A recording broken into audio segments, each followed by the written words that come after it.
la figura de Ramon Llull. La construcció a Menorca... Bonner va trepitjar per primera vegada a Mallorca. Des d'aquell llunyà 1954, Bonner ha après el mallorquí, s'ha aficionat a la botànica i ha participat en la Fundació Balgop. Però Bonner, a més d'això, s'ha convertit en un dels difusors mundials de la figura de Ramon Llull, traduint l'obra del Beat a l'anglès en una important editorial nord-americana. Bonner defineix la personalitat de Llull com a apassionant i única. És la passió per Ramon Llull. Ramon Llull i Anthony Bonner s'han convertit pels experts en un binomi inseparable. Bonner recupera un poc el mite de l'home del Renaixement, expert en botànica, amant de la naturalesa, traductor, músic i sobretot lulista, analista de la figura del Beat que revolucionà el món de la seva època. Bonner estima ara la seva terra d'adopció, Mallorca, però per damunt de tot és un apassionat de l'obra i la figura de Ramon Llull.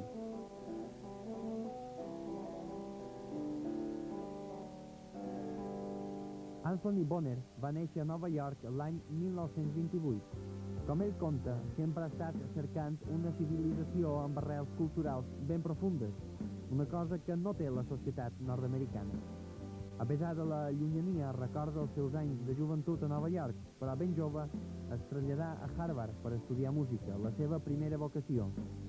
D'allà se'n va anar a París, on va sentir parlar per primera vegada de Mallorca com si fos un paradís terrenal i desconegut, molt semblant a Tahití. Era la Mallorca dels anys 50, diferent a l'actual. Primer va viure a Sant Agustí i Marivent i va descobrir Puigpunyent l'any 1963. Ara viu en una casa del poble que està tan a prop de Palma però que sembla ben lluny, en fora dels renous i la civilització. En aquest poblet mallorquí, a Puigpunyent, va cultivar la música que anys després li donà peu a aficionar-se a la lingüística romànica. Durant anys va treballar com a traductor d'autors medievals i més tard va dirigir les seves passes cap al català. La confluència d'aquests dos elements i l'interès d'un editor nord-americà feren que Bonner es submergís en l'obra de Ramon Llull.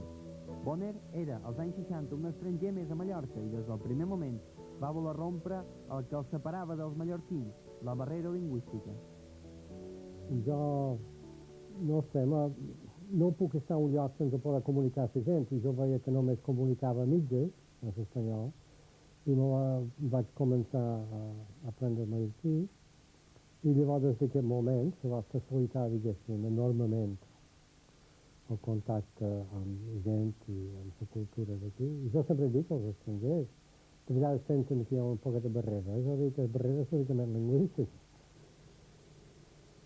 Anthony Bonner necessitava comunicar-se amb els mallorquins i aprendre la seva llengua, i això va obrir les portes de la cultura illenca i de les seves gents. Bonner ara estima el català com una llengua pròpia, i veu que la situació ha canviat radicalment des que ell arribà a les illes.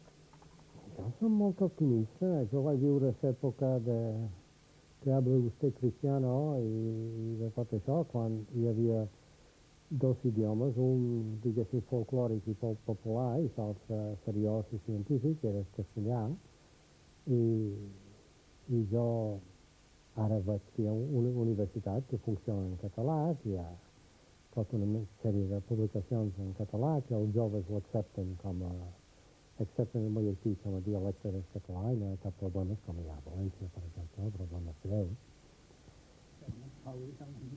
Un dels personatges que Bonner més ha estimat és Francesc de Borjamoll, a qui admirava com a persona i com a lingüista, sobretot per la feina que va fer l'insigne filòleg menorquí amb la redacció del diccionari valencià-balear-català.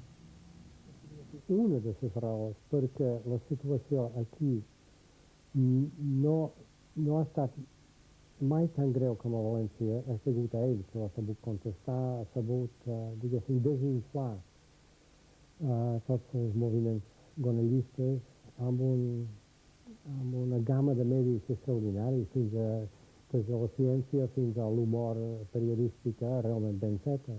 Ha estat un home extraordinari. Anthony Bonner és un amant de la música que va aprendre a la universitat. A Mallorca no va voler abandonar aquesta afició i fins i tot fundar la Camerata Barroca de Puigpunyent l'any 1977. A casa seva de Puigpunyent sempre té una estona per interpretar una peça dels seus autors preferits.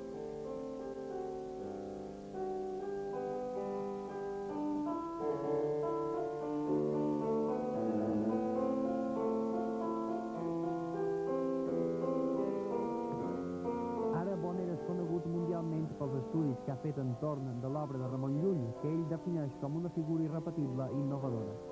Ha escrit nombrosos treballs sobre la figura del Beat i ha estat un dels impulsors de la publicació de l'edició crítica de les obres catalanes de Llull. Ha traduït les obres del Beat a l'anglès, però també ha traduït escrits de Borges, Balzac i Beckett, entre molts altres. Vaig trobar que era una figura d'una originalitat extraordinària, no hi ha cap altra figura de l'edat mitjana igual com ell, que també havia tocat tots els registres, des de la poesia i la mística fins a la lògica i tot un sistema que va inventar que la fa... Però realment el precursor de la informàtica moderna, així que realment el Ramon Llull tens tot un món i és fascinant.